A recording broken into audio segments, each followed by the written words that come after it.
Imagine this. You hear a pitter-patter sound on your window. You peek outside, expecting to see raindrops. You grab your bright yellow umbrella, your favorite rain boots, ready to splash in some puddles. But when you open the door, it's not water falling from the sky, it's something else entirely. Something wriggly, something silvery, something with gills and fins. Little fish are plopping onto the sidewalk, bouncing off car roofs, landing in the grass. You look up, completely bewildered, as the sky delivers a downpour of tiny, flapping fish. An umbrella wouldn't be much help against a surprise like that, would it? It sounds like a scene from a wacky cartoon or a very strange dream you can't quite explain. This isn't a made-up story from a book. It's not a practical joke played by someone with a helicopter or a giant bucket of bait. This phenomenon, as bizarre as it sounds, has actually happened. People have told stories of skies opening up and raining down not just water but living creatures. A weather report that would make even the most seasoned meteorologists do a double take. It makes you wonder what else the sky is capable of doing when we're not looking. You might think it's impossible.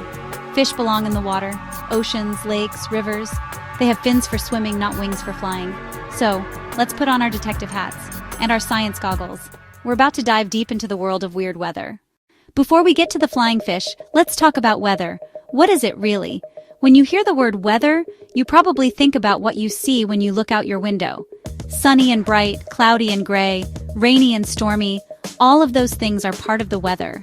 Weather is the state of the atmosphere, that big blanket of air around Earth. It's what's happening outside right now or later today. We have normal weather, patterns we expect, summer heat, winter cold, spring showers. Farmers rely on it, pilots plan by it, you decide jacket or shorts. That normal weather comes from a huge dance of air, water, and heat from the sun. Warm air rises, cool air sinks. Water evaporates, condenses, and falls, the planet-sized water cycle. But sometimes the machine goes haywire. The waltz becomes a wild breakdance. When air, water, and heat mix in unusual ways, the weather becomes anything but normal.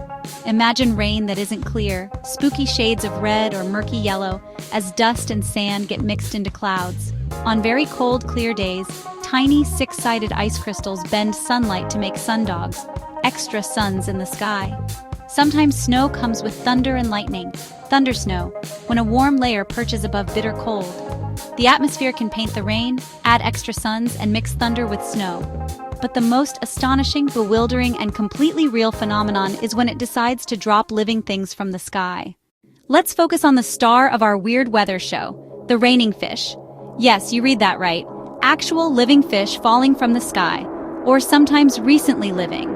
This isn't just a legend. It's a documented meteorological event, observed by credible witnesses and scientists.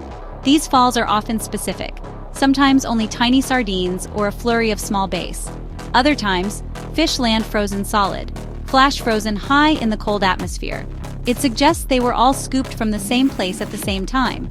People once blamed miracles, punishments, or fish eggs hatching in clouds. Creative, but not necessary. The reality? You don't need magic. You need very, very powerful weather. A tornado is a violently spinning vortex with winds of incredible speed, strong enough to lift cars and rip off roofs.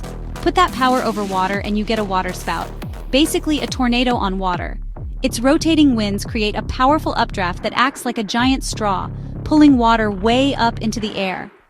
Not just water. Anything near the surface can be vacuumed up. Seaweed, small boats, and schools of small fish. Swept up with gallons of water, the fish are carried into the storm, sometimes thousands of feet up. Inside the cloud, they're tossed and turned in very cold air. Some freeze before the fall. Eventually, the storm loses energy. The updraft weakens, gravity takes over, and the sky releases water and fish. Fair weather waterspouts are weaker than tornadic ones, but still strong enough to lift small, lightweight creatures. When a spout passes over a dense school near the surface, you get a rain of a single species. Strong winds in the storm carry the cloud inland for miles, then unload its very unexpected cargo. And that's how a nearby town gets the surprise of a lifetime. It's a complete, natural process from start to finish. Let's look closer at waterspouts, the true culprits behind our fishy rain. There are two main types: tornadic waterspouts, powerful, destructive, and more common fair weather waterspouts. The tornadic kind is like a heavy-duty vacuum cleaner of nature. Fair weather spouts form when cool air moves over warm water, weaker but still more than enough to lift small creatures. One of the most famous occurrences happens in Yoro, Honduras, the Lluvia de Peces, or rain of fish, almost every year. Many call it a miracle. Scientists point to strong Atlantic storms and waterspouts traveling inland and dropping fish. The fish aren't native to local rivers, supporting a distant water origin. In 2004, Knight in Wales found streets covered in tiny fish after a heavy storm. In 2010, spangled perch rained on Lajamanu in the Australian outback, twice. Pliny the Elder wrote of fish and frog rains. Modern reports echo the same unbelievable story. Across continents and centuries, the evidence points to powerful whirlwinds turning storms into delivery systems for aquatic life. Different places, different times, same mechanism. Nature's vacuum at work. Fish aren't the only passengers. The same mechanics can lift other small, lightweight animals. Frogs, toads, little creatures. Some spiders balloon on silk.